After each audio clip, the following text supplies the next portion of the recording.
could have been horrible. DJ going all the way down, into the grass, flipping, coming back up into the pack, and into bubble, wrecking hard. The 31 still on the inside, trying to get clear of Adrian. Looks like he'll be able to do that. Adrian with the switchback on the 31 on the exit of turn 4. Is gonna be out of his corner. Ooh, Anthony's gonna shove him off the track. Just go.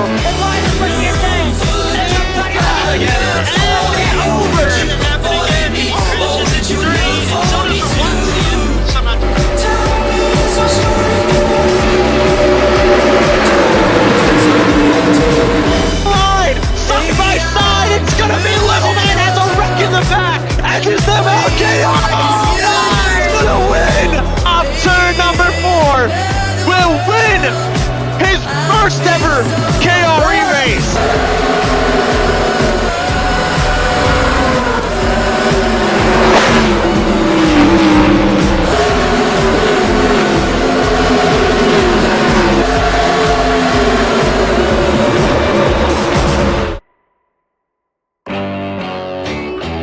They just have a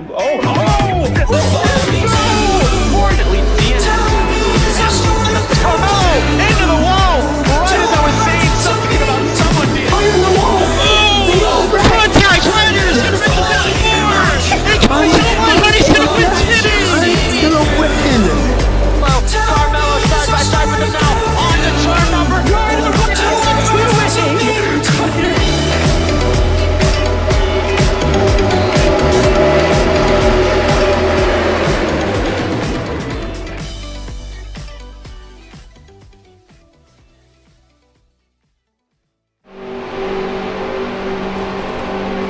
And welcome everyone to this beautiful Friday evening here in Florida for the at Escambia Super Speedway for the Cyclone 300.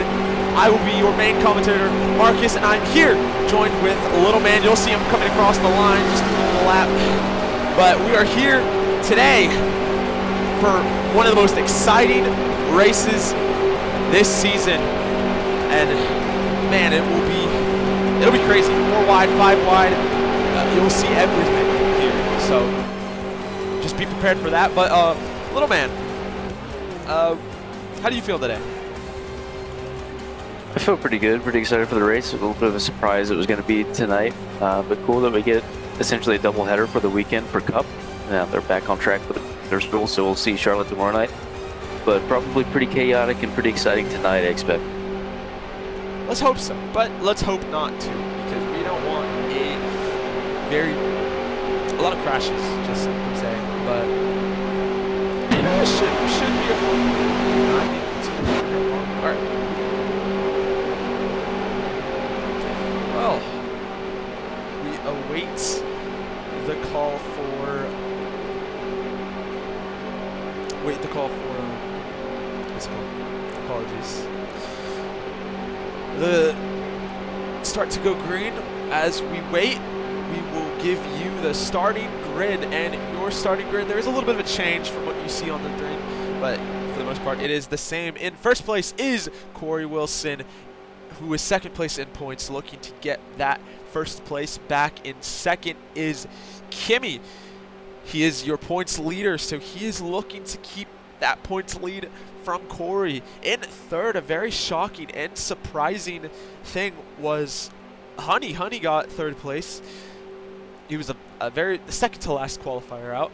Rillup in fourth place. He's been on a roll in recent series, so looking to maybe potentially have a chance for a win today. Then there is Princeton in the number 7. He is starting in 5th place. In 6th place he had an amazing run last week with winning 2 races in a row, and he could have went for a 3rd, but he unfortunately was not able to, and a 4th even. But that is Anthony Anderson, number 2.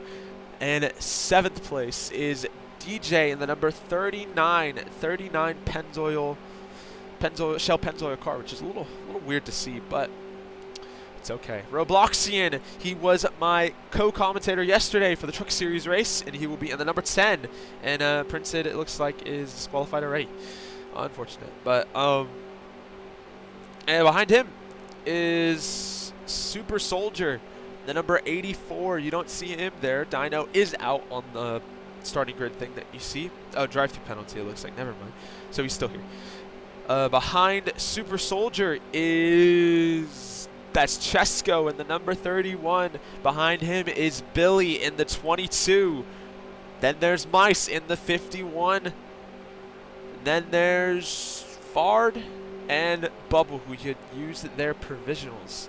They will be your rounding out the field. So let's get a pick going. Who do you think's gonna win today, little man? I'm kind of stuck between two guys, two veterans in the field. I'll go with Kimi, who's in this nice MCV designs, orange number 17, under the name Ventores. He's one of the veterans, and with it being a super speedway, I expect the guys to be, who are more conservative generally, to be at the front later on in the race. Another one I may go with is Anthony, who's in that blue deuce, the famous Miller Lite number 2 scheme. He's been really hot so far this season in multiple series, and he actually won the opener for the Thursday Night Thunder Camping World Truck Series the other day. He's been really consistent across all series, but surprisingly pretty good at the super speedways as well. So I think he may take it to Kimi, but both of them will have to survive 80 laps around here. Definitely survive. Well, I'm going to go out and give a pick. I personally, I think it's your last place starter that is Bubble. And he usually gets it done during that. Oh, and Honey disqualified. Looks like disconnected. It's unfortunate for Honey, but I think Michael will be able to get the win today. He's so strong on the super speedways, and I mean, we saw at Talladega, he was one of the best drivers. Even Corey was the best driver, and that might be my other one that I might choose. But again, also, you know what? Also, don't sleep on Kimi. Kimi knows his way around a super speedway, but today I think he's just super unpredictable about what could even happen. Like, there's so much that could happen, and for sure we're gonna have at least 4 DNFs. I hope not, but it'll be a crazy one. Yeah, I hope not as well, but certainly it wouldn't be unfathomable for Hatfield to be out before we get to the end of this thing. And I heard a little bit of talk about maybe some draft being cranked up at certain points during the race. I'm not sure exactly when that would take place, but you know, typically you see things a little mellow kind of at the beginning when the draft isn't so effective, and then as soon as that thing gets turned on, people are going for pretty ambitious moves. And with the track as wide as it is, wider than any other super speedway we go to, there's so many opportunities to find space. People are incentivized to go 4 and 5 wide, so it'll get really cramped soon. Really will. And spread out too, honestly, when you think about it, because of how wide it is. It'll be 5 wide, potentially 6 for risky. I doubt it. But I mean, knowing these drivers, maybe they will. Let's go down to the race info. Race info on the right of your screen. Escambia Super Speedway in Escambia County, Florida. It is 80 laps, 240 miles. That's a lot of miles. 22 degrees of banking. It is the 11th race of the season, so we are close to being halfway there. There being 25 races. 14 cars have qualified in, and your points leader still remains is Kimi Ventores, number 17. But as we're going into that talk with the points, let me just give you a little rundown of the points. So points stands as is Kimi with 1,243. He's in first place. And Corey Wilson in second place with 1,100. So he can definitely close the gap here. But if Kimi stays right with him, he's not going to go far. But another thing I want to mention is Cut, who is in third place. A lot of hype getting him potentially to get into this race and catch up to both of them. He was last, or he messed up in qualifying. I wasn't fully there, unfortunately, but he was unable to qualify in. And I think it was to lose his spot to Honey. No, that's what it was. To lose his spot to Honey, who was the last person who qualified. So a shame for him, but I mean, it is what it is. Yeah, all the times were, I believe, less than half a second split from first to the last qualifying driver. And That's sort of the thing that happens around super speedways, where there's not a lot of merit on taking the track. But if you do make a mistake and the little bit of merit that is required, then your lap is basically over and you're out. This is why you see Fard and Michael taking the provisional. That's why I take provisionals in super speedway, and as much as I can in the truck series, because this is the sort of thing that can happen on a super speedway. You just miss out slightly in qualifying, even by a track bump can get you out, and then you're missing all these points. So wise by them to take the provisionals if it's available to them. Definitely, some people are not too fond of them, but I think if you don't like it, win a championship. I think that's the way to go. That's right. If you are bad, then I mean you won't get that privilege. The people who have won those championships are the best of the best, and they have it for a reason. Certainly, if you're Kimi and Corey, you're trying to get one with this championship, and this is the sort of weekend with a super speedway. This is the sort of round, at least, because we do have another race this weekend. This is the sort of round where things may not go magical for you, but you don't want them to go horrific. So I expect them to just try to survive. Because imagine if one of them were out early on in this race and the other one got a nice load of points going into Charlotte. That would be a lot of pressure on the other one. It is a Saturday, so most people usually show up on Saturday, but you never know. Actually, we had a decent amount of attendance. It's Friday.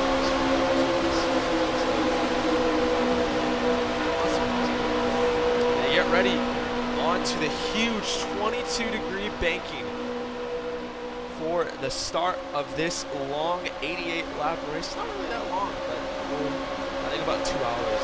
It's pretty long still, but you gotta also think about cautions and everything like that. But anything could happen. A little motto I like to say: you're here watching this on MCRN, you will not miss a thing while you're here with us tonight. As they get ready to the front straightaway. Corey in first place, Kimi in second, looking for that points lead to the restart zone. And we're green flag here in Escambia.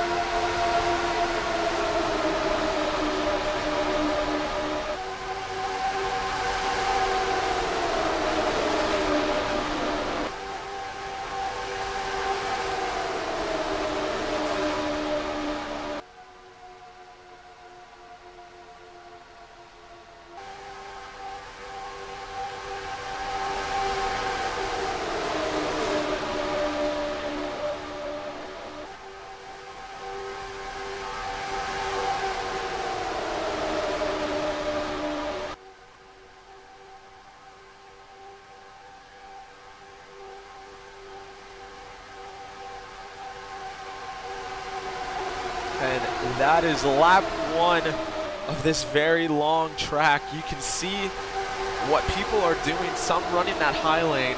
Kimi fell back all the way to around 10th place just to run the high lane. I don't know what type of strategy that is, and I'm sure we'll find out soon. But Corey Wilson is your leader for the start of this race.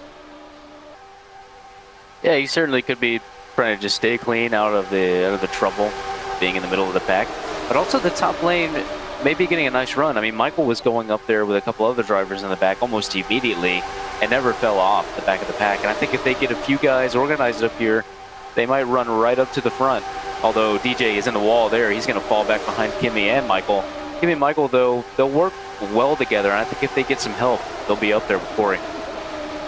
Definitely, as you see right there, making the pass on, that is Chesko, or at least attempting to make the pass on Chesko. We're going to stay actually on board to see what happens. Kimi, getting a little bit loose there, hitting a track bump. I don't know what that was, but that could have been very dangerous in this back pack with Bubble and Kimi. But luckily, nothing happens there. I don't know. I don't know if that works. That high lane works. I mean, maybe to get one position, but will it really work? I don't even know. I'm actually clueless. If Little Man, you got any insight on that? I don't think it. I don't think it would work, just a couple of guys up there. I think they would need to get organized to make it work. I think they will get a higher exit speed coming off the corner, as we see Michael going underneath Chesko. The perfect example of that right there. But if you don't have enough guys on either line, then the other one will prevail. So there's just too much organization on the bottom right now for them to make much of a run at them. But if Michael even gets a little bit of help, they're coming off the corner with so much more speed. So I think they will make something work here.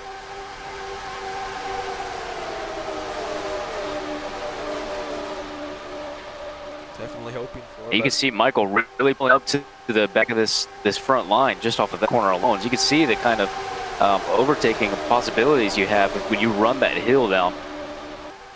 So it could definitely help now that looking at it. I think that will be the main lane in the end of the race, or nearing the end of the race, especially with draft being upped, because we're not at full draft right now. Is that correct? Yeah, I'm pretty sure that's the case. I'm not sure what lap it may change, but I did hear some discussion about it changing at some point during the race, so I expect it to be close to the end. I think in the truck race it was maybe around lap 65. I can't remember how many total laps we did have in that race, but that was fairly late. It was definitely over halfway over with the race before we had that up and draft. Maybe 90 laps. We had 75 actually. You know, Michael might make this thing work all by himself, because he's just running the very bottom of that top lane, and he loses that little bit of ground, of course, by not taking the shortest distance around the track, being on the bottom. But the run he gets has already dispatched with a Fard, and now he's alongside Billy, alongside Anthony, and he might even get to the second row before corner entry. He's really making it work by himself, which is pretty impressive.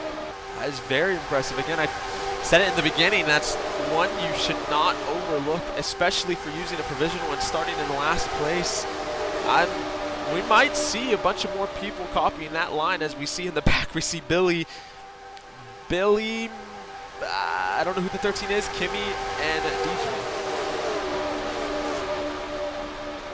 Fard, that's what it is. Yeah, a little bit surprised the guys in the back that are running this top lane haven't been able to catch up to Michael, as there's quite a few of them that have now decided to follow his strategy. But they are battling with each other a pretty good bit as well, and I think some of the side drafts might be pulling each other back. But Michael's going to make a move for the lead here. Looks like he got blocked slightly by Corey. Really looking for it, and he's going to stay low. This is one of the first laps where he didn't really do that crazy line he's been doing, as Bloxine will have the fastest lap. That is number 10, Green GoDaddy Chevrolet. He's currently in 5th place, trying to block to get his positions, and oh my gosh, the blocking that there's so much happening around the track.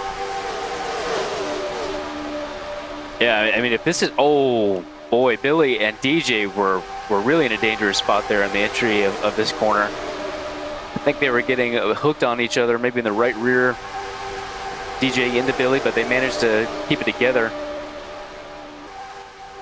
But yeah, the blocks, though, as you mentioned, they're going to be the things that cause the wrecks, and it's almost always the telltale of a super speedway is someone pulls a late block and then gets hooked around and into the wall. So be on the lookout for that. You have to be smart about it if you're clear.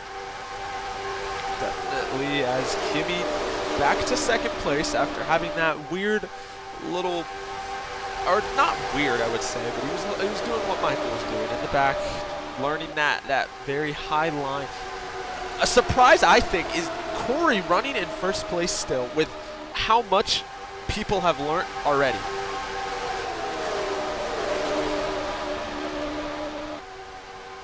Yeah, I think that it might not last too long, though, because they're really coming quick.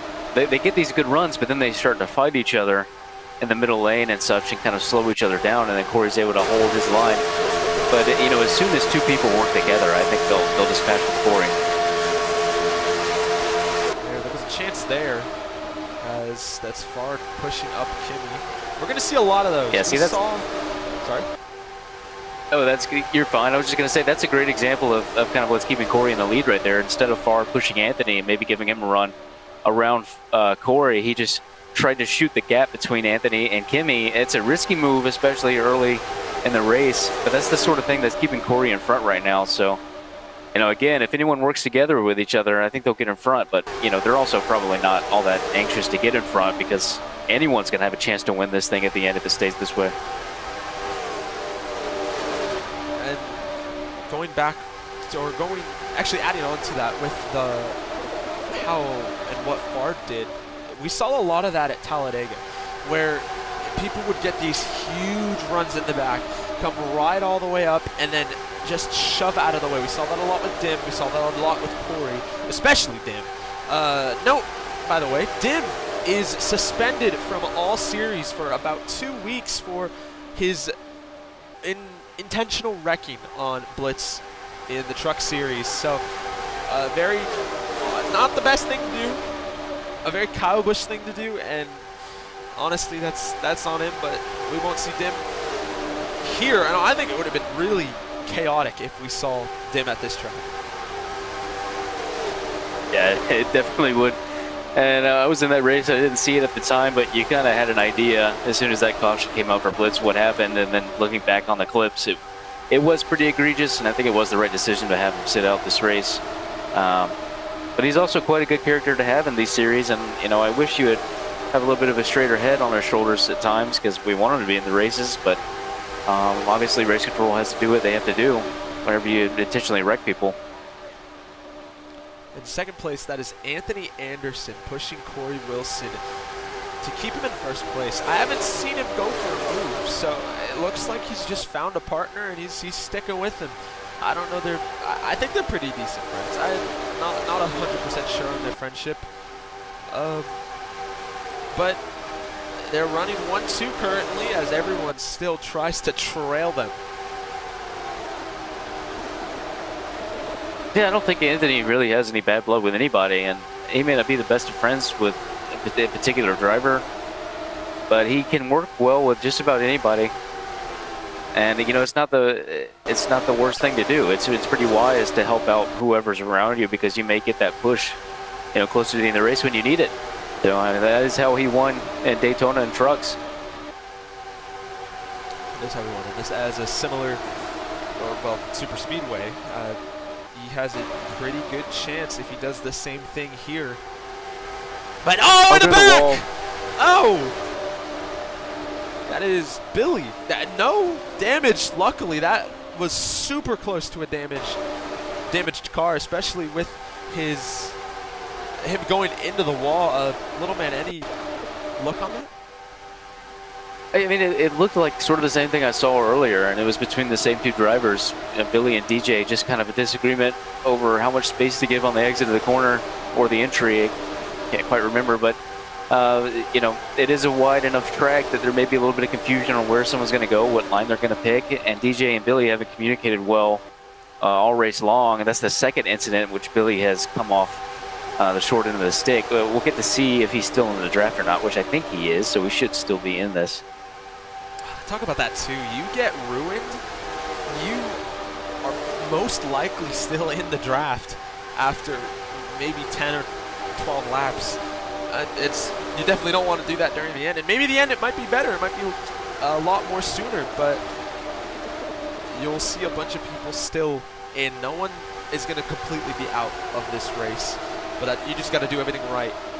And sorry to cut you off. The 51 was in the wall and got really close to Rillip in the middle of the corner. These guys they're a little anxious, maybe a little bit nervous in this race, but some of the guys in the back have not been able to stay off the wall, exit, you know, maybe a little too high. They've been running into each other, into their corner panels. I mean, any one of these little taps could have been a caution, so it's only a matter of time, in my opinion, before they actually have a wreck. Do you think it could be the case of tire wear? I mean, perhaps. I haven't run hardly any laps here. I never did any of the test races, so I'm not sure if this track becomes a little bit tight for them when they wear their tires. I mean, they all are getting around the 50% mark, and they would be filling it if there is something to fill. You know, but generally we don't have that problem on the super speedways, and I wouldn't think it would be a problem here. You'd hope that. And to be fair, in that backpack, those are no shade apart from, or not well, not Robloxian, and no shade to these three drivers that are honestly doing really good in the last couple of races they've raced in, but they're more of the newer drivers. They're not too old, especially Mice. Mice, we have not seen him at a race in forever, and this is his first race. He was one of the MRCL refugees who came in during that time in May or April, and so this is one of his first time in these cars. So we're bound to see a couple of mistakes with him, but same with Rilip too. Rilip's been strong, and for starting in third place, I'm honestly shocked to see him. I mean, maybe he could just be either saving, or he just fell back trying to see what everyone will do, staying away from the chaos, but he's kind of put himself right in it, weirdly. It's a good thing to mention about the cars with some of these guys coming from different leagues, and maybe they're not so used to what these cars are set up like. And I can tell you they're notoriously tighter than I think any other leagues run their cars. And, that's by design, and I like our setups. Generally, it makes you, not on a super speedway, of course, but on road courses and on other ovals, shorter ovals, it backs up the corners because the braking point gets backed up as well, and that increases your overtaking opportunities because of how tight the car is. So, but it is something to get used to. Some of these guys you'll see run wide and into the wall because they're not used to not having the turning capability they used to have. It is almost single file racing on the backstretch and the front stretch when they get to the straightaways. So, I mean, they're just trying to get any ground to catch up, but I'm a little surprised they haven't caught up to Corey and Anthony yet with the draft. From what I remember how it is, it increasingly goes up, but they still haven't got like super close. I mean, here's Kimi though. Kimi's actually catching up as I say that. So wondering when they will officially catch up to this top two and when draft will help them. Yeah, they've worked really well together, Corey and Anthony, which is not something I expected, but, again, Anthony can work well with just about anybody. And Corey, all he has to do is just run that bottom lane. But I think you're seeing the meta start to, reveal itself. Everybody shoots back up to the top of the track to get the run off the corner. Oh! Mice is in the wall. He's done the same thing. And, I mean, they won't need to catch up. Man. Yeah, Marcus, that was exactly what... Ooh. Apologies, go on. Boy, he needs to hold that down. He almost took out Billy. But yeah, I saw him do the exact same thing maybe a few laps in a row. We were talking about not being used to the cars and how tight they are. He would run a little bit high in the entry and then just get in the wall. And earlier in the race, it was just losing him time, but he hit that little clip, hit it the wrong way, and it turned him around front end first into the outside wall. So I believe he'll be able to get it repaired, but on a super speedway, a damaged car is almost the end of your race unless another car, another good group of cars gets damaged as well. I mean, it's not unlikely, so we could potentially see that. But the first caution of the day, not what we wanted, but unfortunately what we kind of called. Unfortunate for my stuff. Right, and good for Billy, good for Printed. I don't know if we mentioned it, but Printed with some issues with his control early on before we even took the green. He got a drive-through penalty, and he was further back, even behind Billy, even after Billy's mistake. So Billy was still in the draft. He was just outside of being under the 7-second mark from the lead, but Printed was way back. I don't think he had anything. So this is a gift for Printed. Definitely a gift, and you better use it well. He's got to stay with it now. But this changes everything, because this will now cause so much more to happen. The first restart of the day too, apart from the start, the first restart with a little bit more draft. So this could get a little more chaotic than it was earlier. Be interesting to see who takes the pit. Yeah, no one. Yeah, I was thinking that they're kind of on the edge of their pit window. I think maybe you can stretch this to a 2-stop race. maybe you try to hit the 25 lap mark or a little bit more, and then get well past 50 for your last stop. And I just don't think it's worth taking the pit stop now. I don't think you get any closer to your window by doing that. Actually, I think that was because they didn't call pits open. Oh yeah, you may be right. So he does typically wait a lap before he opens pits, but even so, they may pit, and there is the call. We do get the pit open next time, or this time, sorry. I just, again, I don't think they get any closer to their window. I think maybe you pit, you know, just to be sure that you can make your first pit window. I just don't think it's completely necessary though. Oh yeah, but you're gonna see those risk takers do it, because then another caution can end up helping them go into that position they were in. So, I mean, I'm thinking we're gonna see half and half for pitters.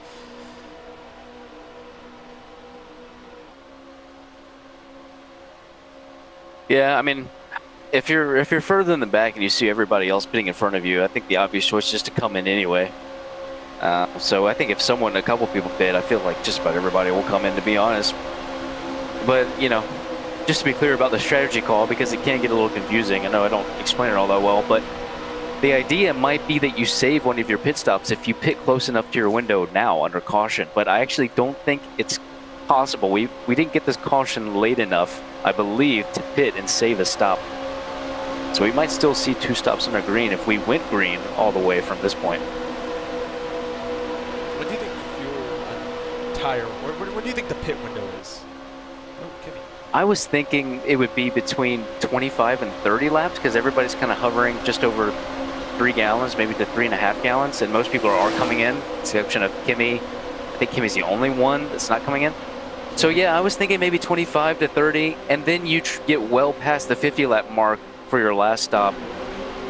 Maybe you try to go another 25 laps at the end, so that would be something like, you know, 55, between lap 55 and 60 would be your last stop. So because of that first stop being 25 to 30, in my opinion, this caution wouldn't be late enough to be able to cover that first stop.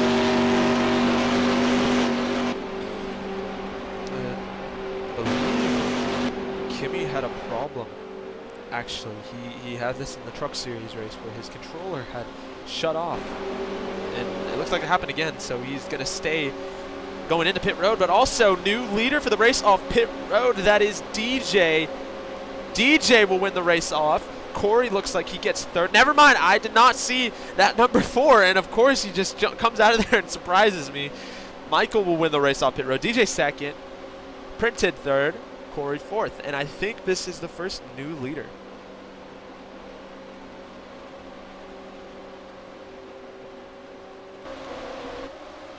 You know, one thing to mention is we don't really know, we don't have a benchmark as far as saving, how much fuel you can save and how much you can save and still be on the lead pack. I think everybody's just been kind of trying to catch up with Corey and Anthony, so maybe no one's really saving, but it'll be interesting to see if someone can save enough and then turn this into a one-stop race to the end here.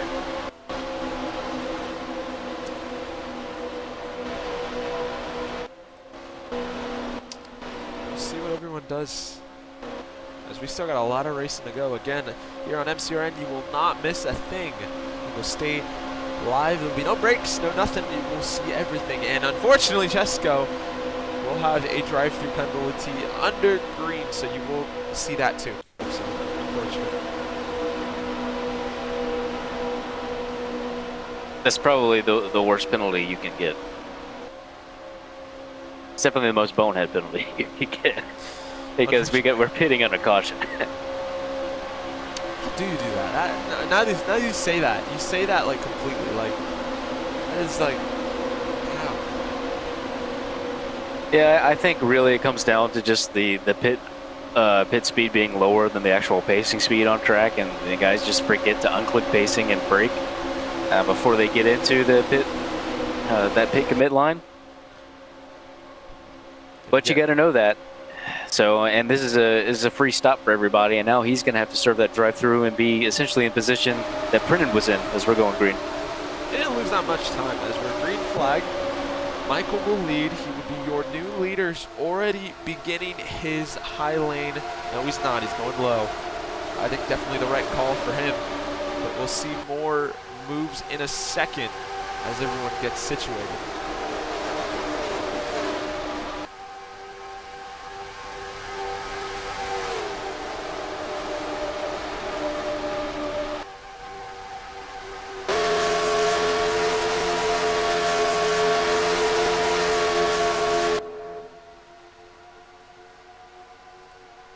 At some point, maybe worth looking at where Mice ends up to see if he can stay on this pack or not. He is the only damaged car in the field. I think guys were getting upwards of 220 miles an hour and more when they came off the top and were in draft. I don't think Mice can really hang on to that. He's kind of falling off the back of Robloxian. So this is the worry. This is the risk you take in running too close to the wall and getting a damaged car, and it's what Mice is going to have to deal with the rest of the race. No one wants to deal with that. You don't want to be that old car about 7 or 8, 10 laps, or 10 seconds away from that main pack.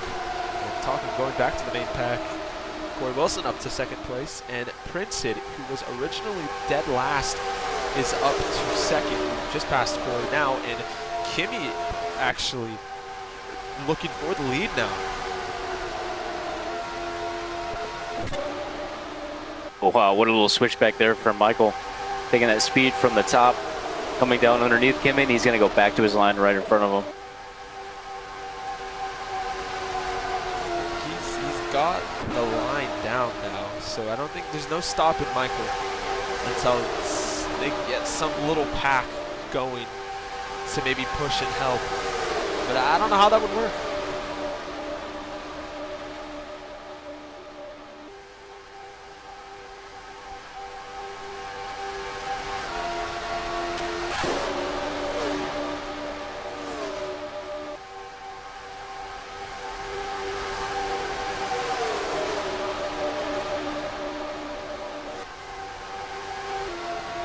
And they're going to have to be careful as they get more aggressive and start pushing, especially on that top. Oh man, the 84 was almost about to, he was about to pull a late block there on Kimi and turn himself, but he caught it right at the last second. So, but yeah, the late blocks and the square pushing or lack thereof are usually what causes the incidents, and I've been seeing a lot of bad pushing go on in this top lane in the midfield. So they really got to get square on those bumpers, because it's so easy to turn people when you hit them. We saw a lot of that at Michigan for the season, for the final race of the season for the Truck Series. There was a lot of people who would hit the rear quarter panel, and it caused a bunch of problems. So you don't want to do any of that, and you have to be super careful, especially with how close this racing is.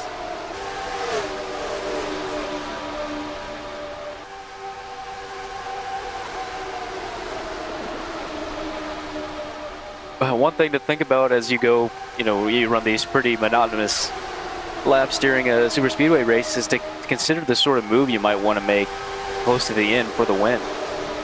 And I think maybe one thing that some of the more astute drivers are picking up on is if you're running that high line with somebody else trying to get a run on the leader, and the leader just runs the bottom, you've got to work together, or that bottom runner is going to pull away from you and be under no threat to the line. So as we saw earlier, DJ was kind of running side by side with Kimi up at the top. Michael just ran the bottom and was under no pressure. So because the track is so wide, you've got to work together on the top where you actually get a good run, or else you're not going to be there at the end.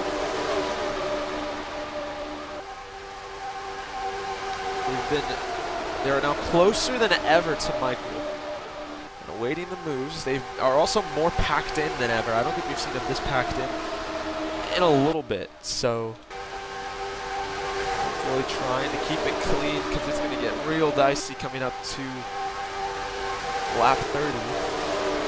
Now, when they had pit, when did you think the next time they will pit? Well, I was still thinking that the second pit stop window was between lap 55 and 60. But if they can all make it on one more stop, I think it would be slightly earlier than that point because the caution came out earlier than I thought the first pit window would have been. But I still think you got to get at least past lap 50 to make that last stop. Who knows? They might be able to.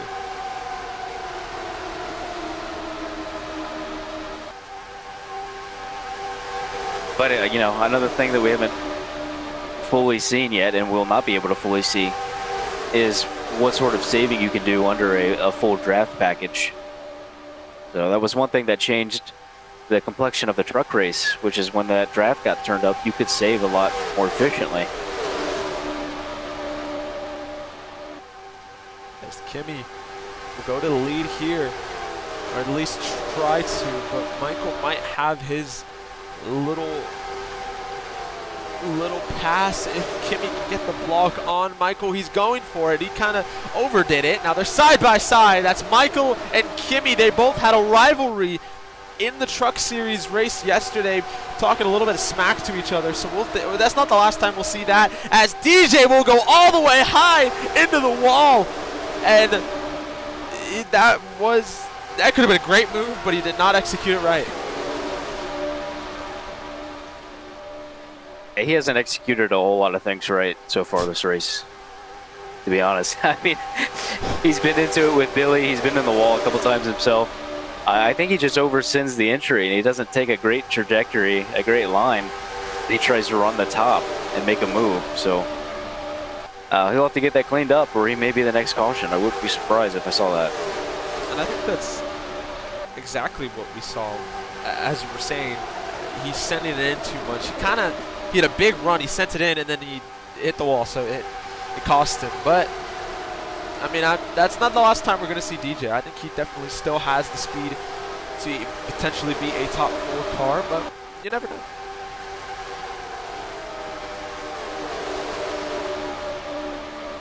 On the Kimi and Michael thing, I think they really enjoy being side by side and making a story out of this. So I don't think they have much of a rivalry, but I think they enjoy making a story out of it. So I may see some more sparks between the two of them, which would be nice.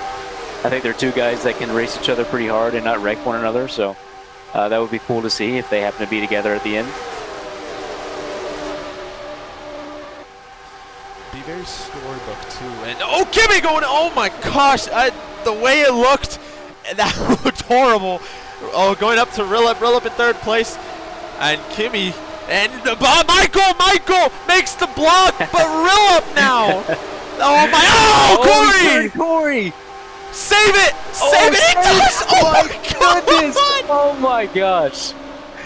Oh my goodness! That was a guardian angel for the 48 car right there, because he got completely wiped out by Michael. And what a stupid! I don't even know what to. I think that was just stupid. You can't just block two guys, and especially on the corner in the back. Another Michael involved. The incident that is DJ. What is going on? Yeah, they're having a little too much fun. That 4 car, and whatever else is possessing him in that car, they're having too much fun there. But yeah, that little sequence was pretty crazy. I think Michael was turning around looking at Kimi, laughing that Kimi almost turned himself, and then went too deep in the corner to try to block the top, and then almost took himself out, and then wiped out Corey right after, trying to cut down on the track. But thank goodness Corey didn't have his race ruined. But some pretty silly stuff there from Michael. Yeah, that would have been horrible if he had gotten his race ruined. Now, look at that third place now to second place. That's Billy. We haven't really seen him up front. He's one of the 4... hold on, let me see. Yeah, one of the 3 cars that he has made on track. That's the 22, the 7, and the 39 he has made. So pretty cool paint schemes, but he's looking to get one of those paint schemes into victory lane, and currently it's him.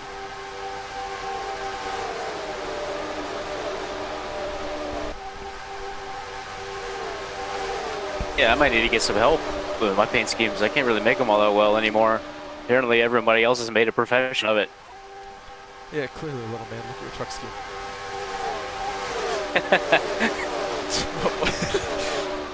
Honestly, what was that scheme? Let's just pink and I need to fix the dimensions on it. All my my decals and stuff were not big enough, so it looked kind of weird, kind of disproportionate. So we'll have to fix that, but yeah, I might as well start giving this over to other people to do because they do a really good job with their cars. and take a look at second place and first place. The MCV Designs cars. That will That's be right. that will be both 1 and 2, and again a surprising first place. That's Rilla. I mean, not really surprising anymore. He's had some strong showings in his first season and his first series with the nationwide cars, and at number 10 he was able to decently no, I take that back. He was not able to do what he's been doing recently, and honestly Rillup has only gone up from that time, so prepare to see Rillup a lot more.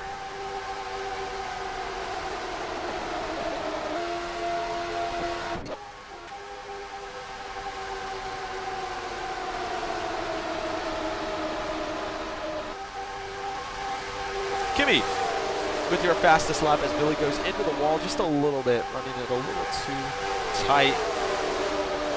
But he's going to stay right there, actually. He's going to stay side by side with Kimi. And I want to mention this, that race control is not able to show, and what I've seen in the Discord is Mice has left because, I mean, first of all, he's not able to catch up to the pack.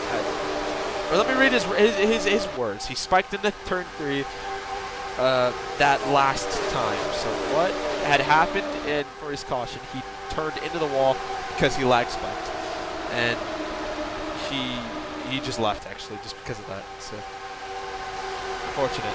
Well, that's unfortunate. You know, it's not exactly over when you get the damaged car. I mean, even though it feels like it right now, I would expect there to be some more wrecks, and there's still positions to be gained and points to be earned, and that's the sort of thing that can turn your direction even after you've had an early wreck. And this is what happened to me last night. I was really frustrated with the wreck.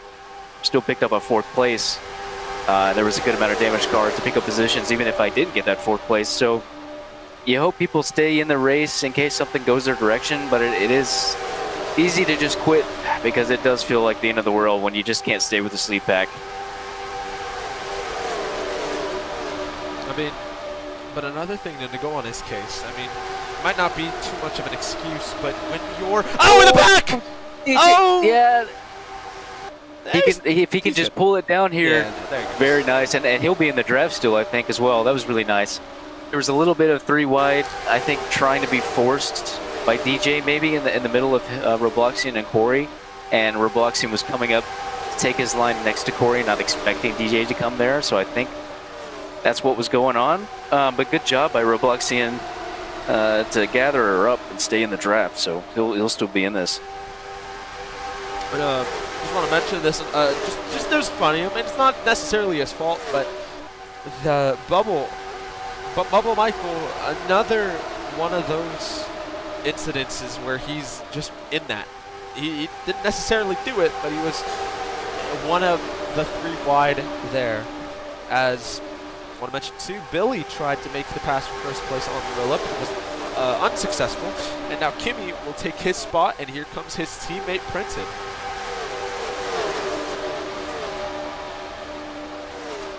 You know, I wonder if Michael was just kind of running the bottom to stay away from all the pushes and the action. It's not a bad idea if that's what he's doing. It'd probably be what I would do if I were in his position. I would just want to stay in the pack, but not be involved in so many pushes. That would be my strategy at this stage. Yeah, and there's so much to lose already. And you don't want to lose anything yet. And you still might lose things on the final laps. You just don't want to do anything too crazy. But these cars are keeping it decently clean. And to be fair, it's only that backpack where Michael is that's it's getting a little dicey.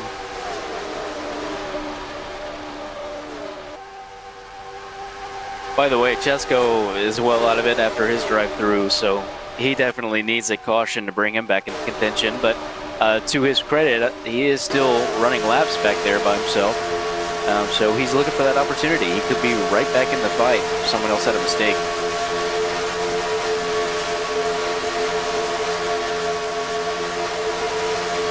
Oh, DJ's making pretty aggressive maneuvers here in the middle of this 3 and 4.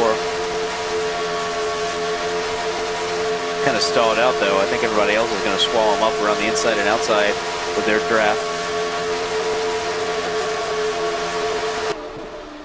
There's Michael just sending it where there's no one. And it's crazy what he does, and he's rubbing up on Billy there, getting that side draft. I don't even know if there's side drafts, so no, I think there's. Oh, that was so late from Michael. I think he was given a lot of grace. Oh, Corey tried to squeeze. No way, Kimi's got damage from that. You're kidding me. Oh no. Oh, that is so poor. It is so poor from Michael and Corey. Yeah, that. And what a day Kimi was having too. This is the second time he's actually been almost kind of messed up this week. So, man, that wasn't even his fault. That was those two racing near him, and I don't know. I think that was just Michael doing another stupid thing. Because I don't know. There's a lot to say about that. So I wouldn't want to put all the blame on Michael, but think about Corey too. Because Corey, I don't know. I definitely wouldn't put all of it on Michael. I would put some of it on Michael, and I would put more of it probably on Corey. He's going to give himself a drive-through penalty, but in my opinion, I'd probably put even more of it on Kimi probably. Or sorry, Corey probably. But I mean, the problem is from the very beginning, Michael was making a very ambitious block, and he wasn't clear. And Kimi, to his credit, was giving grace to let Michael back in front of him, but then it just backed him up into the grasp of Corey, who was too ambitious to try to force 3 wide on both of them. So it's just everybody doing too much. It's doing too much, and we're barely halfway over with this whole event, and we're forcing 3 wide, making late blocks, and now Kimi's had his opportunity stripped away from him. Talking about opportunities, this gives an opportunity for Chesko to get back up, so he will be right next to the pack. And Michael will have the same fate as Chesko a couple laps ago, so he will be having a drive-through penalty, but that's not the end of his race. Again, there's more that can still happen. Now, what would you do? And here's the red flag for the debris to get off track. Little man, what would you do if you were in this position where you'd pit lap 20, 21, and you were trying to stretch it, but regardless, lap 21. Now it's lap 41, so basically a whole 20 laps later. What do you do? Yeah, I think the strategy, I think it becomes pretty obvious from here that you pit for 2 cans of fuel, 4 tires, you get everything topped off, and you just plan to pit one more time, presumably under green if they kept it clean, but, you know, we built these strategy predictions and models based on the assumption that it will go green. So if that's the case, then you pit here and possibly pit one more time. The problem is both of these cautions have come out a little bit earlier than what you'd expect the pit window to really be. So they can't really shorten their whole race strategy by 1 pit stop with how early these cautions have come up.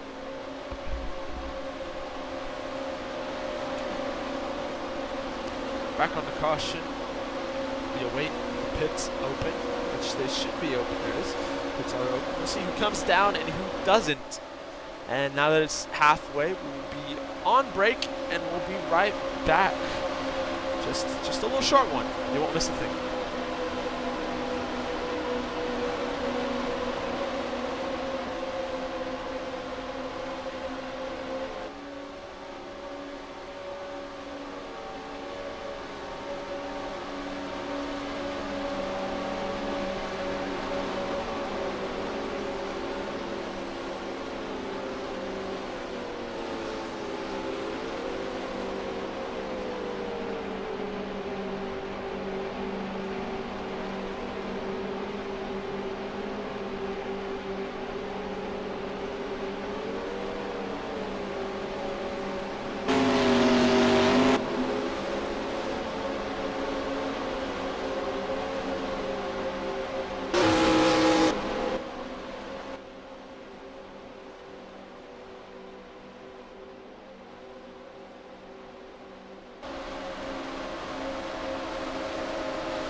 And we are back, just a little short one.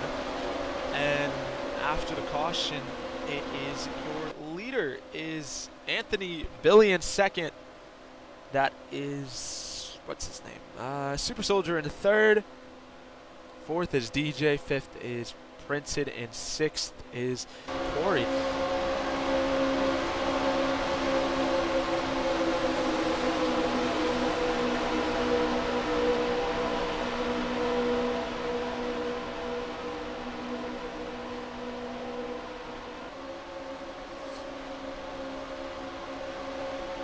Yeah, Michael's gonna drive through as soon as we take the green here, and he'll be well off the pack, and his race will be over, assuming it goes green. But I don't think it will. I think there will be another caution, and we'll be right back in the pack, ready to cause more chaos probably. Get ready off of turn number 4. Coming to the restart zone. The restart zone. And we are green. Nope, we're not. Green flag now, back in the air. Anthony leads us and gives the jump. We'll see if he can keep it though, especially with this updraft. I like the green star zone. I think we should call it that from now on. The green start zone. That's not bad. It's pretty bad. Princeton with his scheme teammate, that is DJ. Gonna go away from him though. He's running that middle lane. And here comes Michael going right up, continuing where he left off. But he's going to have to make that drive through again, so he's going to make his way all the way to the bottom. With Anthony still leading, it is the 2 Billy Schemes cars in second and third.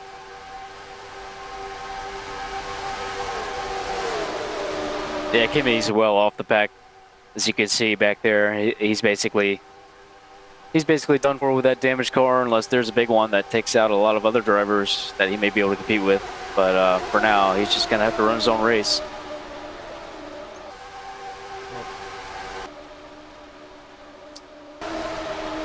Unfortunate. And you know what, I want to talk about this because people have questioned its reason why it's here. And I mean, it's kind of self-explanatory, but let's get a little man perspective on it. The damage rule, where you wreck, you have damage. How do you think that rule is? And do you like it or do you not? And how do you think it is for this league? Well, I think there is a very big shortcoming, but I'll tell you what the pro is for this first. The pro is that in the same way in real life, you have the incentive of not wrecking your car because of the lost performance and also many other factors, but the immediate cost is the loss of performance, and so your race winning hopes are greatly diminished. That is something that I like, and I think that's some realism we should be interested in replicating, because it incentivizes drivers to be a little bit more thoughtful about the kinds of moves they go for. On the other side, there are things that can happen in the game that are not realistic, like a track bump or other things that could cause a caution. And in the past, where you could have a free reset to get rid of something that wasn't your fault, nowadays, if you got a track bump or something erroneous on the track that caused a wreck, now you have to deal with that damage for the rest of your race, and you never got to repair it. So that's a great shortcoming with this rule, and it's something we should take a look at. But damage in general and having to repair your car, I'm not sure is such a bad thing. And you know what, I'm not 100% sure if they actually penalize you for that. I don't remember if it's happened recently, but I feel like it has, or just something like that. Or I think it was with Cart. That's what I'm thinking of, where Chesko had went into the sand and had flipped over, and he was able to reset. So I don't know if that's a different story, or if that's, like, I don't know, but I don't know if that's actually get penalized. So I think everything that you said, that the pros about it is the only thing that is, but I'm not 100% sure. Yeah, I'm not sure if CART has implemented the same models for their damage or not. I'm not sure what they have, but yeah, I mean, as long as people aren't having to deal with damaged cars because of a track error, I generally don't see much of a problem with the new model. So.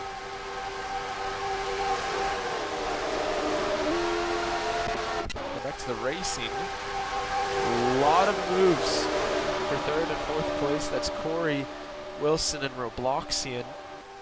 As that is Princeton who chases down Anthony, trying to get that lead too in the beautiful number 7. AAA insurance.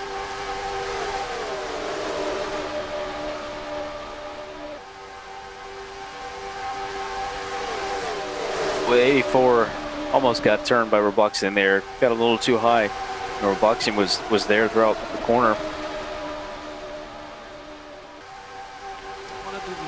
As you get further into the race, people are not going to be as gracious with each other, so I expect some more people to get turned if they try those late blocks.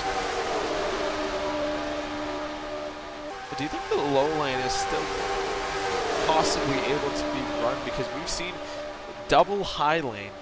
I mean, if you're able to run it, I guess you can run it, but it's just like, do you think that low lane could still be a factor in this? Absolutely, it can, because if people get too handsy with each other on the top lane and they keep running double file, a few rows back, then two guys working together on the bottom are just going to pull away. I mean, there's just no question about it. I think guys are side drafting each other and pulling each other back by trying to run side by side at the top. You've got to be working together at the top to be able to come back down and have a move on the two guys running the bottom. So if they keep doing this, I would expect two guys on the bottom to run away with it and be the only contenders for the win.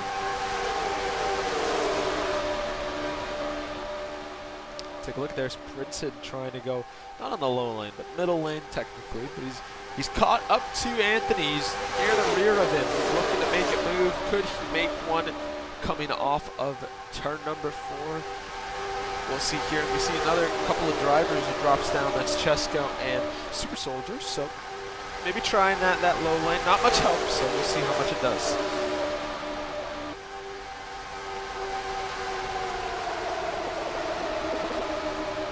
It's almost not worth pushing someone who comes back up the track from the bottom because it slows you down so much. You might as well just go around them. Saw Corey do that.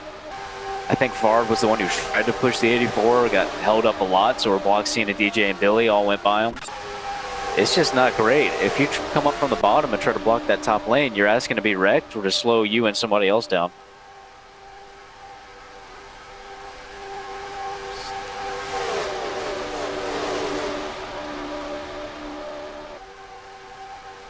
And single file all around this main path. Crazy what it's doing, but that won't be it for long. Again, once draft is completely fully upped, and once we get to that ending, it'll be crazy. It won't be like this. So stay tuned again.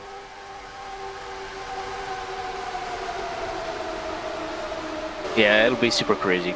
It'll be super crazy. But if I were in the race, man, if you could trust someone, I would really try to get hooked together with somebody, either on the top or the bottom, anywhere.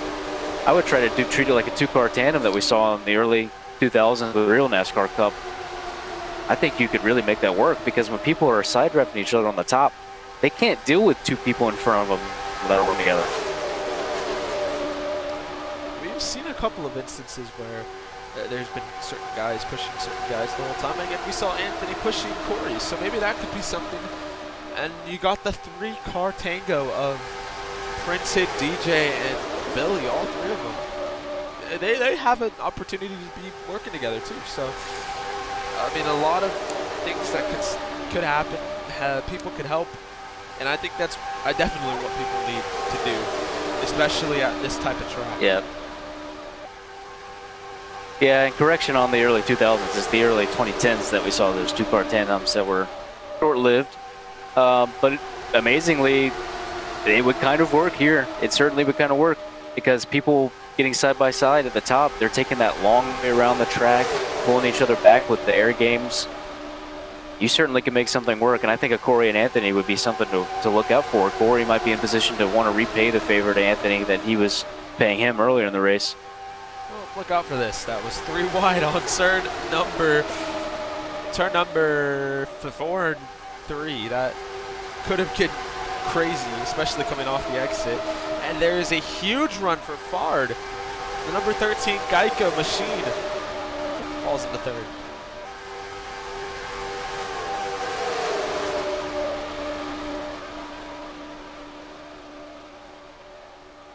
You see how they pull each other back though, Marcus? Look how far away Anthony's getting, and look at Robloxian maybe finally getting away from the action to catch Anthony.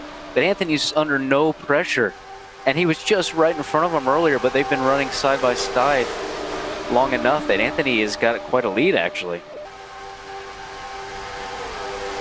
Maybe they will. I mean, someone's bound to learn eventually. You know, there's still a bunch of laps, so there's probably not much of a demand to try and like go faster, because I mean you still got about 30 laps to go, or around 30. Just a lot. Yeah, you're absolutely right. I'm just kind of concerned that a lot of the guys are going to get too, you know, too angsty and too aggressive with each other to make a move for the win. I think they'll be too caught up with the guy in front of them as we get later in the race, and then the win is just going to run away from them. That would be my prediction so far, unless someone can start thinking about what's going on in front of them and see what Anthony's done here.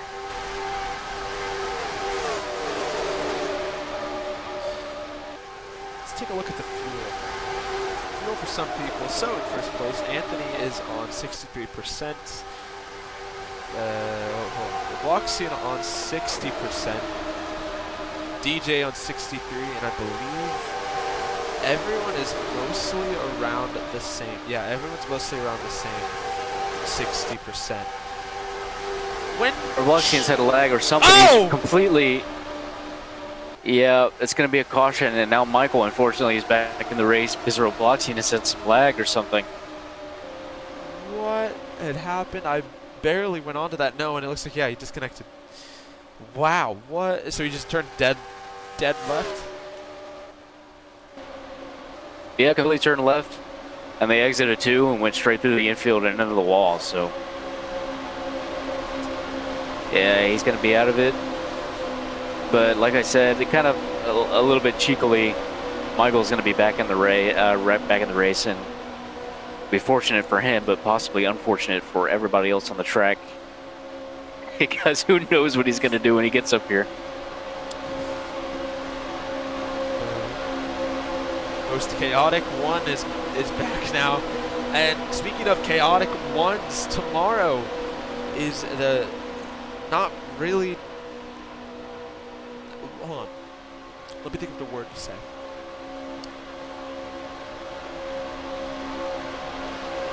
I guess just the return of two of the fastest cars, definitely one of the fastest, and then two of the decently faster, but that is Discharge and Ford. They make their return after their shenanigans that had happened in Watkins Glen a couple months back that got them suspended for 8 weeks impersonating someone as F1 Kai. But now that they will be back, we'll see them up front along with Anthony, Michael, Corey, DJ, Bill, everyone else. Ford was looking untouchable in Cups before he got suspended, so he would have been right up here with Kimi and Corey for the championship. And now it'll be Kimi and Corey, I think, for the rest of the season. And Corey, of course, is looking to get big points day on Kimi, with Kimi having a damaged car.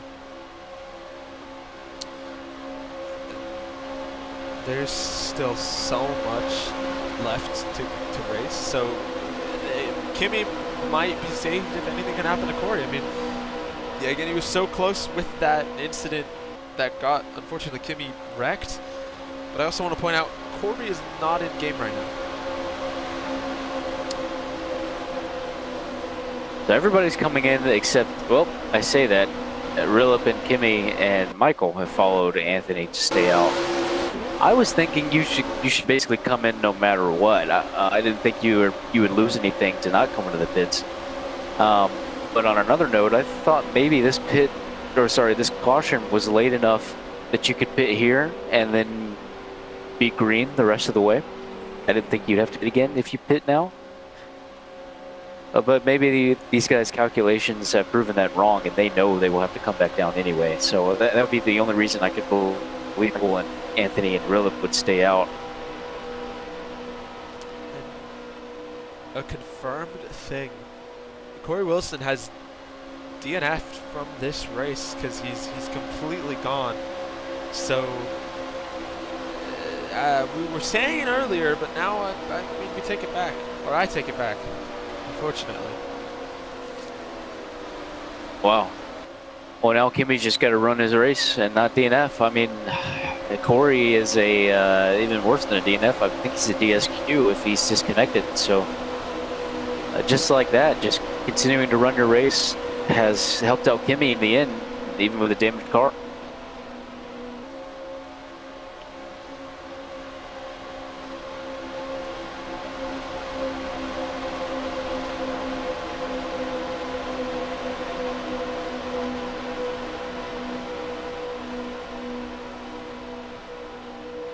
So, hey, by the way, I think Kimi probably wanted to stay out anyway to see if there was anything he could do starting at the front of the pack. But with Anthony, Rilip, and Michael, again, I can only imagine they would stay out if they ever had to pit one more time. So I think we will see green flag pit stops. Hopefully we will see green flag pit stops one time this race. And this basically is the last shot at that. We'll see here. And knowing these drivers and with Kimi being up there, we could see something. Luckily he's not on the high lane, which I think is great for everyone else. As we are on the straightaway and on the green start zone, we are green flag back in the air. Anthony gets the jump, but Rilip is somewhat near him.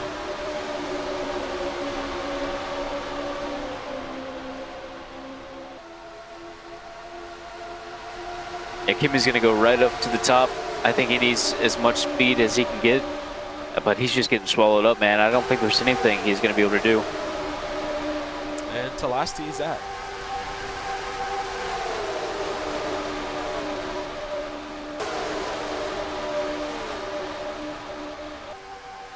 Where's Michael doing that thing he does best, where he goes into the line and then goes out of it, but he's going to stay high. And he's going to get ready to make a move again. If I'm Rilip, I'm prepared. Nope, never mind. Yeah, a lot of risky moves, bro. A lot of risky moves. He kind of snakes back and forth on the track, goes up to side draft, tries to steal people's lines, comes back down. He's just asking for something big. Who knows, he might get it. He's actually stayed side by side with Rilip, so it didn't really help him that much. But this time I think it will. He will. I'm predicting he might take the lead coming into turn number 3. He's going to stay high. Going to maybe make Anthony lose his line, but Anthony's going to come up and block. And Anthony, now I don't know if they're side by side. They are not. They are still single file, and Michael is still behind him.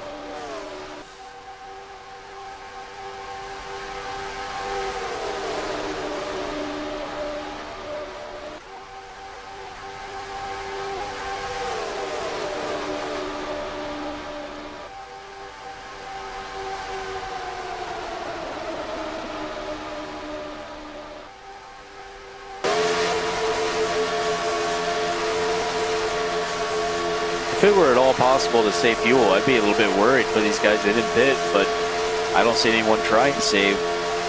So I guess they all are kind of in the same boat. They're all expecting to have to pit one more time.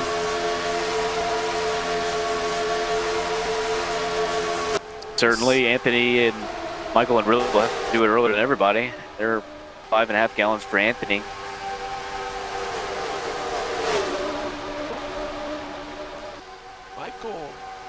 To the lead now. Anthony, he's going to push him. And that looks like, I think that Michael dominance up front, he's going to keep it.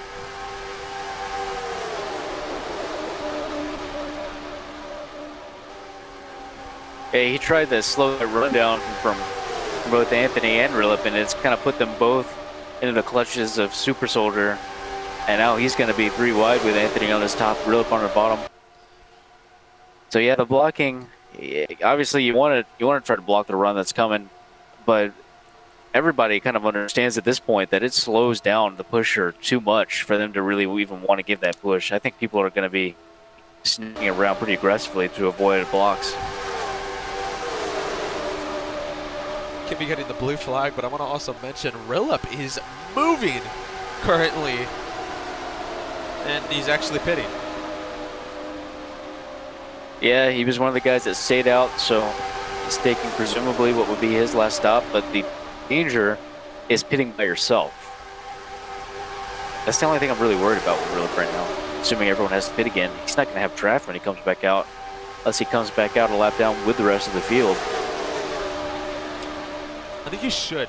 Kimi came out a little bit ahead of him, so I do think that Rillup will be coming out, but then again, you're going to be swallowed and you're going to be a lap down, and it's a little difficult to get your lap back. So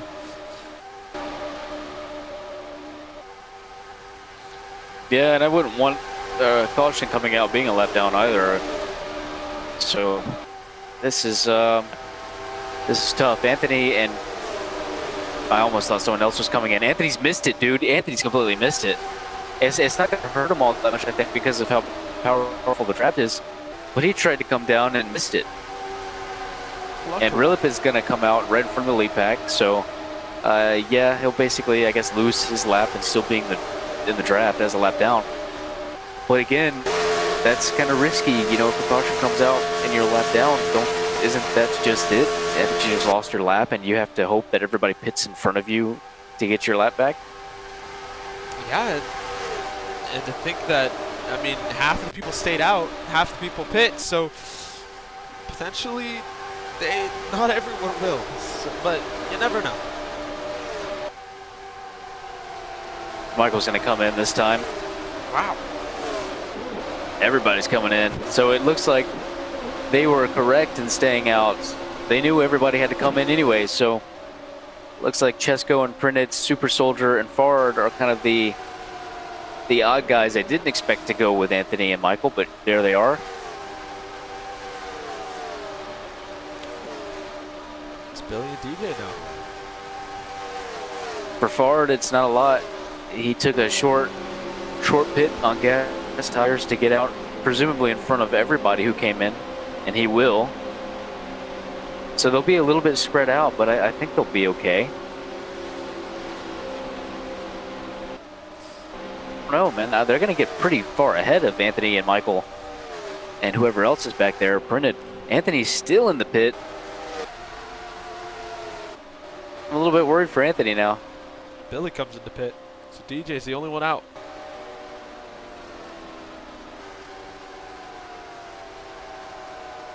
There's a lot of weird stuff going on there. Some people short pitting, some people having to pit longer because they didn't have as much fuel in the tank already. So some give and take there. You'd be a little bit worried if you're Printed and Michael. They came out way behind the rest of the guys that pit with them. Now, I'm not going to lie, I don't know. DJ has not been saving at all.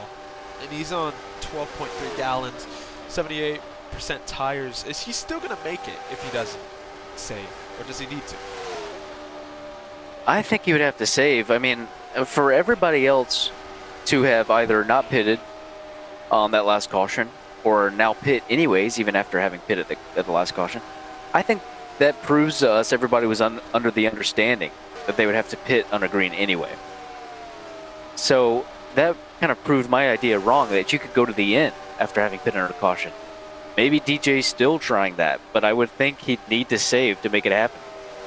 Okay, now he's starting a little bit, but earlier he was full throttle, so I mean, I think you should have started immediately. If you knew you were not coming in with everyone, I think that's the whole thing you should have been doing. Yeah, it would be crazy. It'd be a strategy masterclass if he happened to save and basically beat the field with his mind before his hands and his feet. But I just don't see it happening. Could this be DJ's race? We're 14 to go. and he has got about 11 gallons of fuel. I don't think he's going to make it. Yeah, I'll have to see kind of how many gallons he's burning per lap next time he comes around. I'll just stay on board with him to see what the numbers are. But yeah, I think it looks pretty grim for DJ. But you know, it's not all over. He can still just pit and then just be basically in queue with everybody else. But everybody has come out so sparsed out, like so packed. Or sorry, so the opposite fact. They've come out so spread out because of different fuel loads and short pitting and whatnot. I mean, I don't see anybody that's really grouped together. So Fard and Billy and Super Soldier all came out under that first wave of green flag stoppers, and they're together and they're doing quite nice. Chesko is not far behind them, and he's in the draft, so I think he'll be okay. Brendan and Michael came out way behind them, and Anthony even further than that. So those are the guys I'm more so worried about.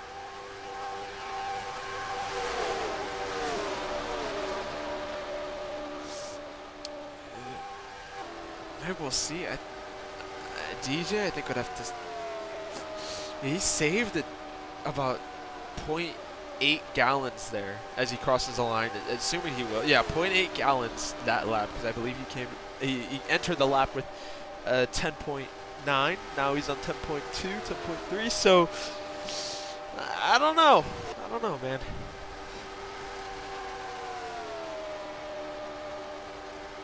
Yeah, he crossed at 10.2 there, so you know, we'll see again what the consumption is like here. He is feathering it basically around the entire track. If he made it work, it would be fantastic of a scene for everybody. It'd be amazing for him to get a race win. It'd be an unexpected race winner. But I would just be surprised why nobody else did this. Yeah, you would have thought.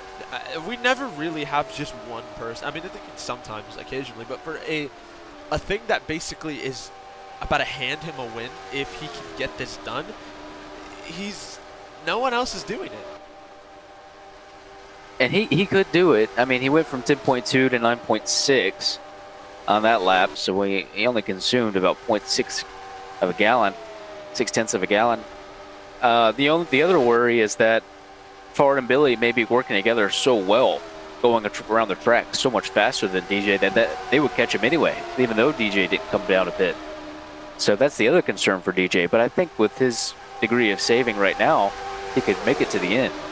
He's just got to worry about being too slow.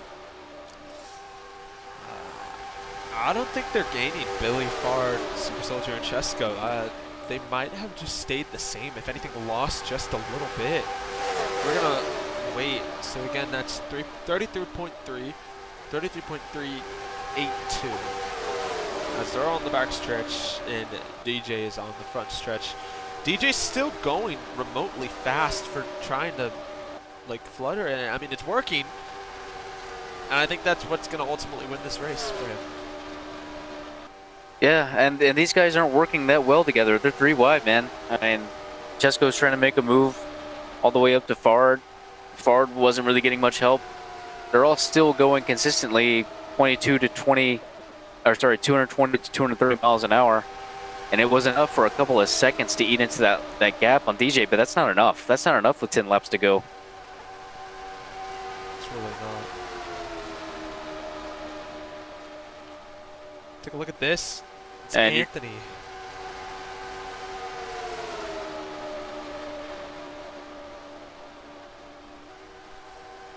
Wow, yeah, Anthony is pushing DJ.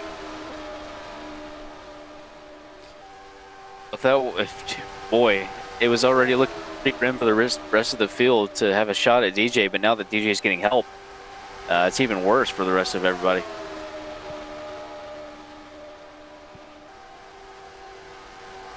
He barely has to do anything. He was holding a little bit over 200 miles an hour on his own and saving a pretty good bit. Now he doesn't even have to do that. He can be above 200 and almost be completely off the throttle down the straight with Anthony pushing him. The cards fall in place for Anthony, so for DJ. And I think this might be it, unless, no, what? He's going past. Maybe thinks he did enough, and he's ready to get his lap back. I have no idea.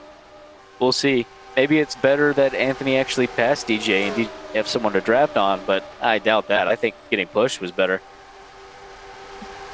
In any case, Anthony's going to go by him, but I still think everybody's in the same boat. They're playing second fiddle to DJ.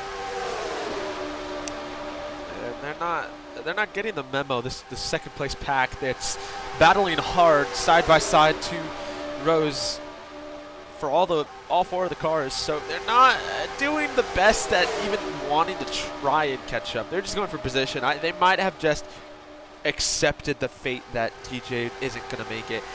But you can't just do that though, because you never know if he's going to make it. He might barely make it. Yeah, I think it's pretty poor for these guys not to be working together to make something out of this pack of cars that they got. Yeah, I definitely wouldn't throw in the towel and just start fighting for second, but there's only so much you can do. Once people in front of you are battling, that's basically it. This line would have to be completely organized and ready to go down to the bottom, ready to go back up to the top, try different things. They would have to be organized and working together and never making it past one another, if not just a slingshot and let the other guy take the lead. But they haven't done that. They've been set 2 wide and 3 wide and basically taking themselves out of contention. It's like they listen to us. They're now... Never mind, I take it back. No, I don't know. I don't know what they're doing.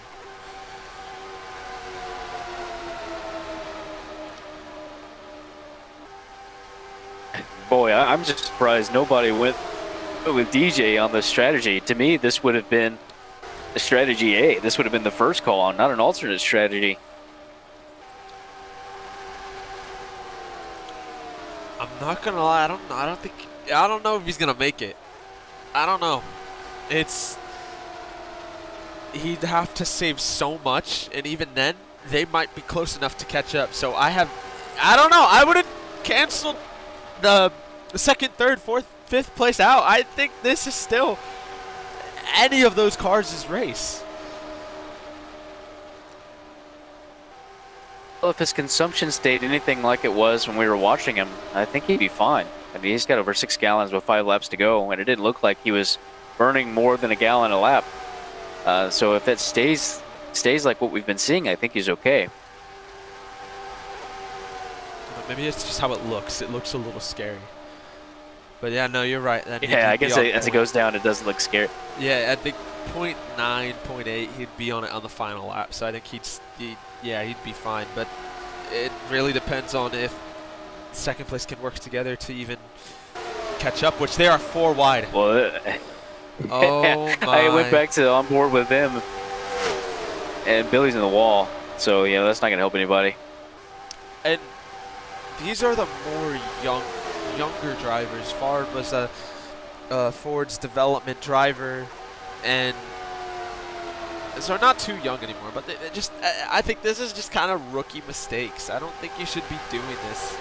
They're running like a bunch of rookies. They shouldn't be doing this at all. And DJ is a series champion, so he's not a guy to be doing these games with. So if DJ knows the strategy, you know, he'll do it and he'll run clean on it. If you're goofing around back there for second place, you will hand him the win, and I think that's what they're doing today. It's not the thing to do, but I mean, it is what that is, and I don't know, just it is what it is. I never understood not pitting out of that last caution at all. I thought you would only do that if you knew everybody had to pit again. But even so, it ended up not being the right call for Michael and Rilip and Anthony, because they have to have longer pits to be able to put more fuel in the car. With the other guys pitting with more fuel on board, they have they have less pit stop time. So they got way ahead. So I never understood that bit, not pitting onto that last caution. You know, even so, DJ was the one to actually try to stretch this thing to the end, which is what I thought was the primary strategy. So, yeah, I've got no idea what anybody's doing on this track tonight except for DJ. He's the only one that's done what I thought was predictable. they've lost Super Soldier to third place. And Billy's very slowly catching him up, and he should be able to get there. But man, it's just, I don't know why you do that. Everything in their thought process is just a little bit like, why? Because so much more could have happened, and Anthony also had popped up on the right time and had caught up to DJ. So it's strategy. It's not really anything bad, but he's coming off turn number 4. Or coming off turn number 3. Coming to turn number 3 and turn number 4. Be close to the white flag.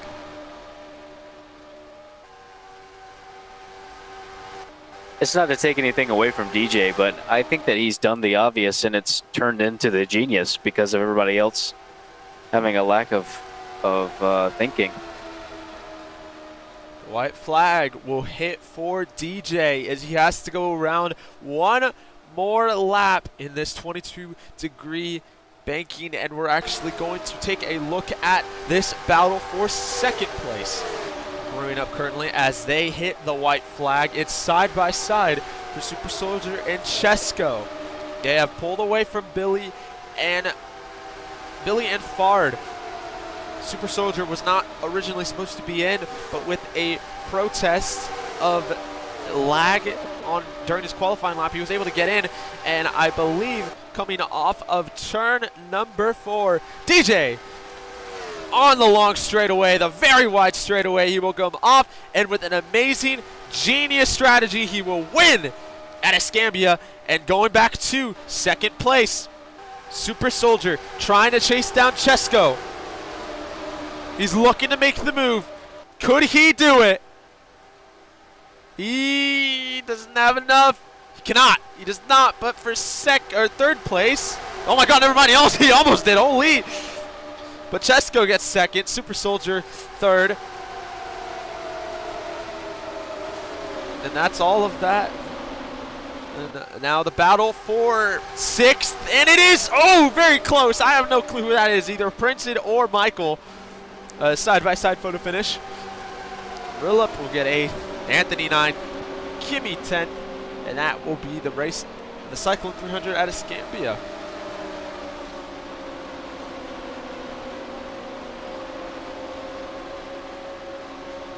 Well, congratulations to DJ. I thought that he was kind of all over the place early on, and possibly getting into a wreck pretty soon, but he kept it all together, and then he just made the right call at the end. He made the better call than everybody. And it's paid off for him. Definitely did. He's going to celebrate it now, as he should.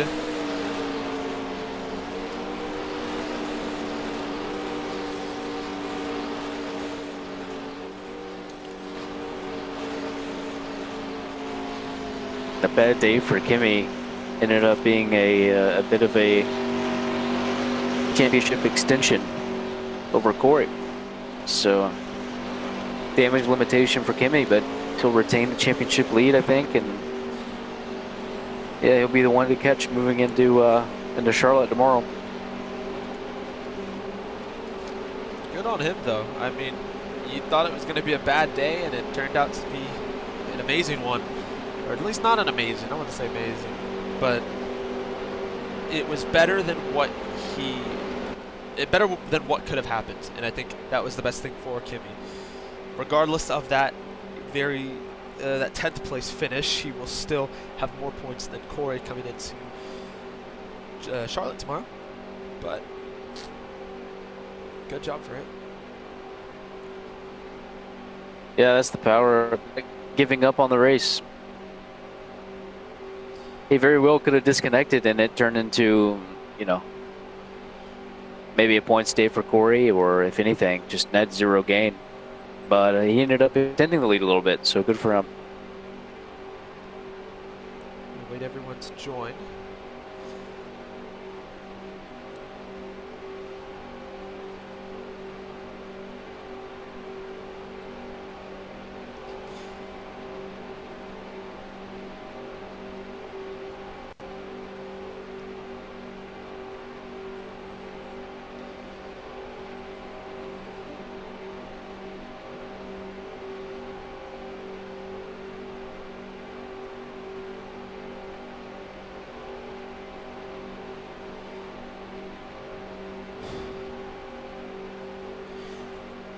We're going to interview everyone now in first place, and he is your winner.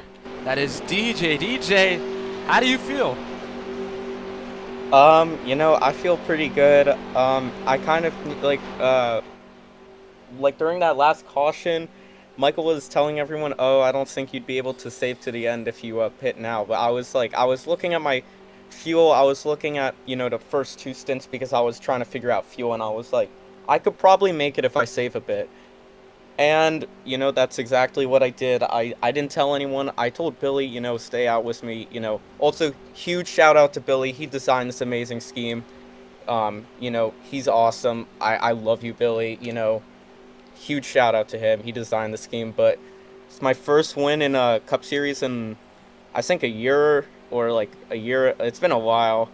But it's been coming for a while. I think I finally timed like the fuel perfectly. I feel like I'm pretty good when it comes to like fuel and stuff. So yeah, it just feels awesome. And it's just a great feeling winning right now.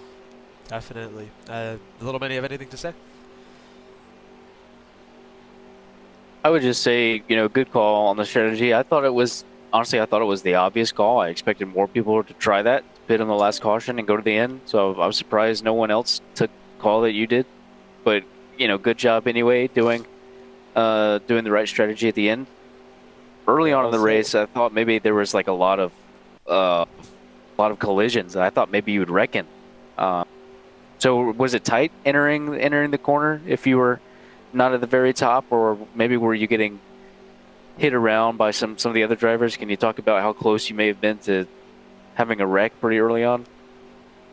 So this whole race, Roblox has just been horrible for me. You know, it was fine during qualifying, but I was freezing a lot.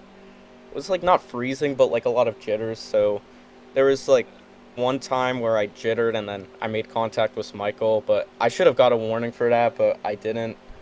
I mean, we were both fine, but, you know, it was a little bit difficult at the beginning of the race, you know, tires, you know, trying to figure out, you know, how fast you can take these corners. But, you know, at the end of the day, it's just irrelevant because, you know, I won by like 20 seconds. So, you know, it's like, it's very tight up there, and, you know, I really like this track. So I hope we return in a kart or even trucks or this next season. You know, it was such fun. I really enjoyed it. Alrighty. And that is your first place finisher, DJ. Congratulations. And next we're going to go down the whole list. Where is he? He's on pit road. That is the second place finish of Chesko in the 31. Chesko, how do you feel? And I got a question personally, and I think Little Man would have this one too. What was that battling for second? And I mean, why did you guys battle so quick? You know, at some point we kind of just found out we're not catching DJ, right? We were trying to do some like pulling each other along, but we just could not figure it out. So started battling, and we had a crazy finish for P2. It's about a splitter war that determined who got it. Super fun. Ton of battling, worked very clean, just very happy with that result. Definitely could have stayed out, saved a bit of fuel. I only had to save 1.7 gallons, but that's what it is. P2's to P2. Little Man? Well, I think that answers any question I had about the battle per second, so I'm good. I don't have any other questions on that. Well, congratulations, Chesko, for that second place. Thank you. I don't know if he's here. Hold on. He is here.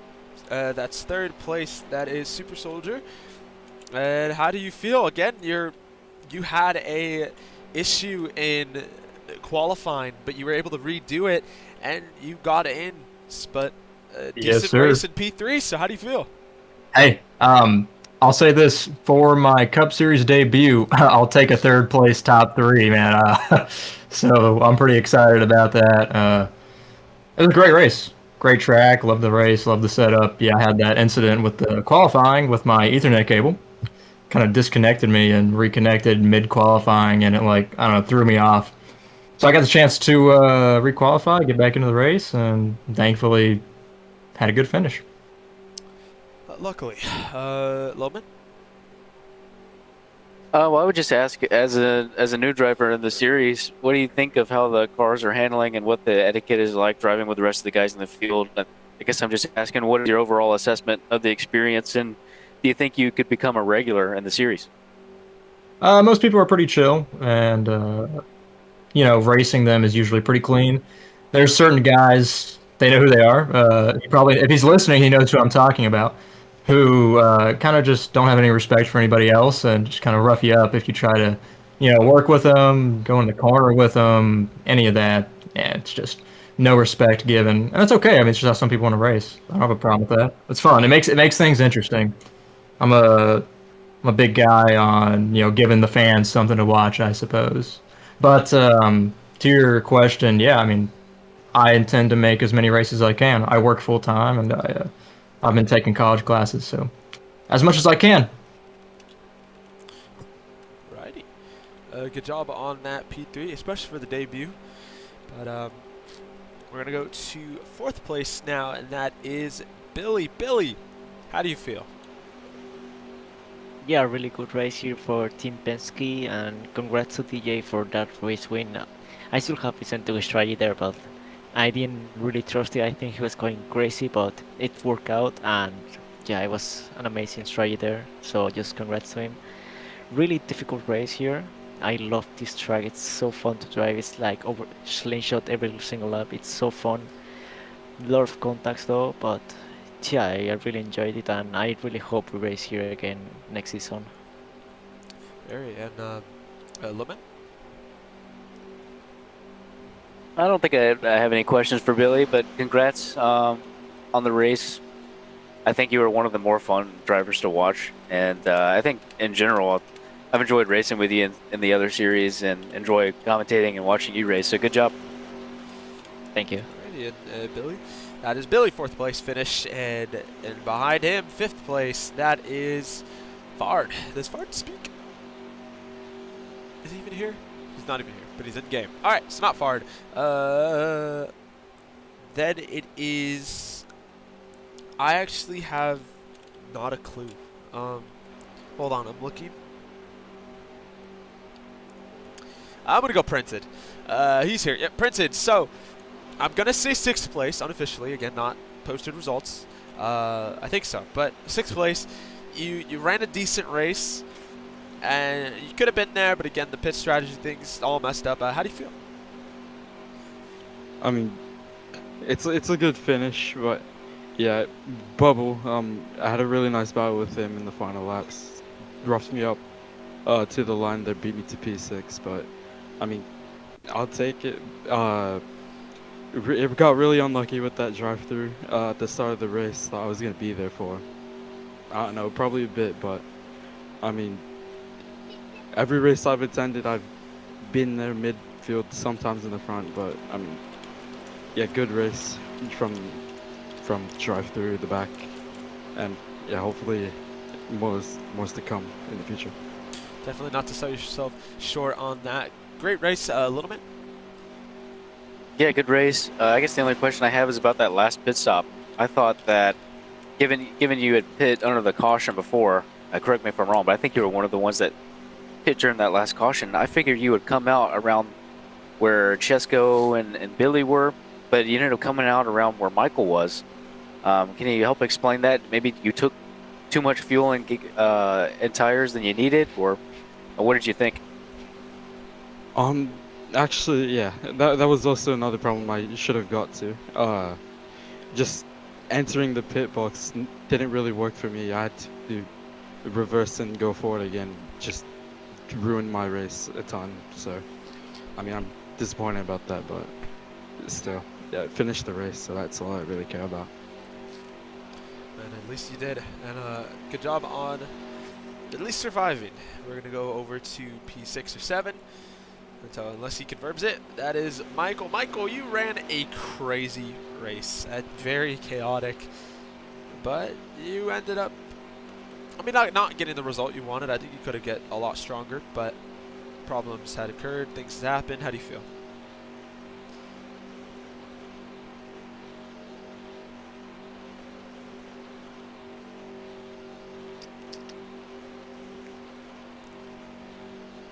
I'm not sure why he's not talking.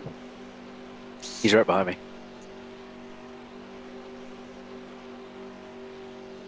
I don't know why he's not talking. I'm touching him. There he is. Talk, bro. Ask you a question. Did you hear it? Good race, guys. You know what? That'll be it. And then we've got that Kimi, your 10th place finisher, and unfortunately in that beautiful, sexy 17 car, he was unable to bring it to a top 3 or top 5, but he was able to survive, at least to the extent of not wrecking twice. Kimi, how you feel? Well, I wanted to have more fun in that race, and I kind of hate that I got damaged from the side, and not by not getting turned or anything, but it is what it is. I had a lot of fun, like swerving through the pack and all that, but I mean I still get more points than Corey Wilson. He didn't EDSQ'd, so yeah. I don't really have anything else to say. I got points, and the curse continues. I mean, at least you did get points, though. But little man, anything to add? Only thing I have to ask is, do you dislike Michael as much as I do now? Because I didn't think anybody would get there, but I think you've got a reason to, because that was the worst thing I've seen in Roblox in a while. Bro, I'm a little upset. I'm not gonna lie that happened, bro. But it is what it is. I'm just gonna move on to Charlotte, honestly. And, okay. Well, that is all the drivers. Little man, you have. Hold on, give me 2 seconds. Little man, you've got basically 30 seconds. Give me your last and final thoughts. I think it overall was a good race because I liked races that end on strategy. I wish it would have been a little bit more of a competition to DJ, because I felt like he gave the obvious choice on trying to save to the end. But congratulations to him anyway, and I'm glad to see a race end with a strategy call other than something extremely chaotic. So I'm happy with that.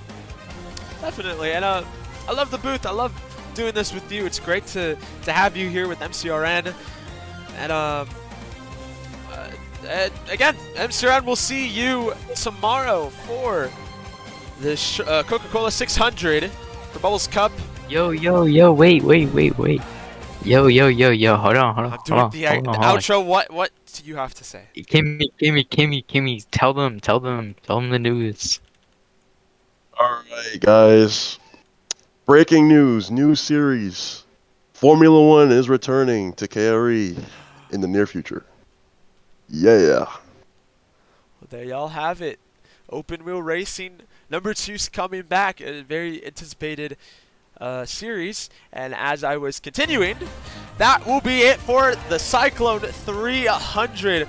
We will see you guys tomorrow. Again, we've got Kart Sunday too, so you do not want to miss a thing. Have a good evening, have a good morning, have a good night, and we'll see you next time.